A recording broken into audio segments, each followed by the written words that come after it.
Well, recovery following a hurricane involves far more than bricks and mortar. It goes to the very heart of personal well-being. Families struggle with substance abuse, a sense of loss, and feelings of dread and hopelessness. MPB's Janet Parker shows us how many wonder if things will ever return to normal.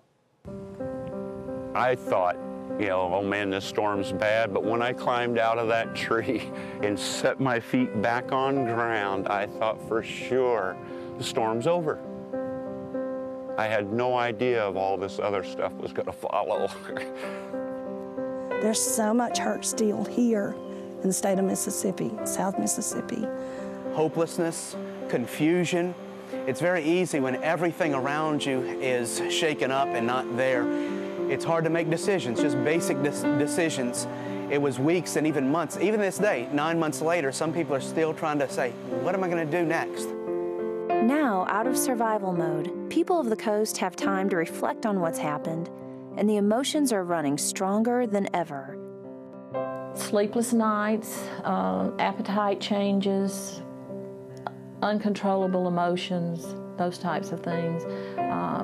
We're seeing more problems now that are more serious in that area than they were in the early days when people were just trying to get a place to live. And now it's like they have time to stop and the emotional issues are starting to creep in. We don't really think we've hit the peak yet. Like I said, I spend a lot of days just sitting and crying. You stop and think about what you had before and what you have now, and just how you're going to deal with it. A lot of the neighborhoods, as ours, we all kind of get together. We have dinners and stuff together, and it helps. It helps pull us together, and we can share, yell if we want. That's all we have left. We're seeing a lot of middle income, upper middle income folks trying to get used to living like poor people have always had to live. And it's a very difficult transition for them. You get up in the mornings in a FEMA trailer, you get your cup of coffee, and the sights around you are still the same. There's not a whole lot of, there's some debris gone, but there's still so much damage that's left. And for the people that live in this area, it's not fast enough. It's not fast enough. People seem to be surprised, and including myself, at how long the recovery cycle on a psychological level is taking.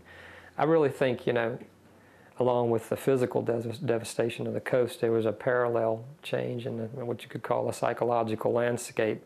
Generally throughout the population is increased substance abuse, alcoholism, increased domestic violence, okay?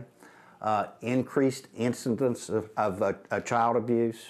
And so these are in addition to the things that you would traditionally see: post-traumatic stress disorder, depression, and anxiety.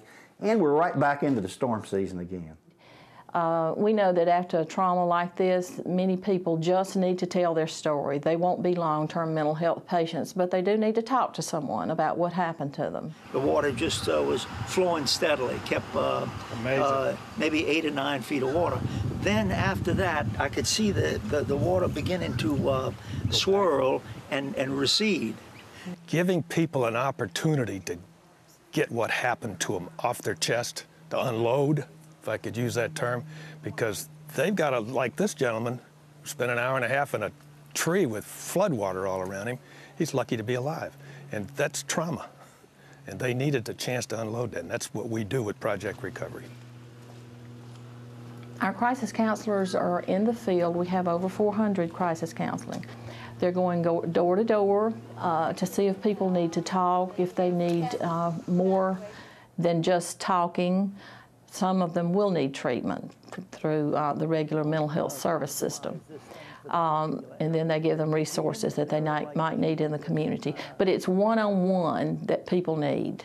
That's one of the things with our church members specifically that have been helping others. They seem to be more emotionally stable now that they're helping others than they were before they were able to do that. People that I've seen who have been sort of isolated themselves from everyone else, they're the ones who are having the most difficulty.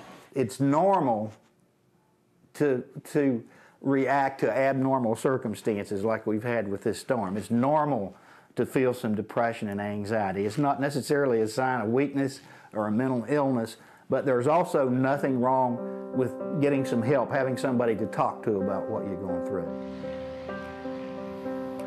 Because I hate these feelings. I'm tired of them. I don't like them because they're just hard to deal with. They're hard to get satisfaction back from. For Beyond Katrina, I'm Janet Parker.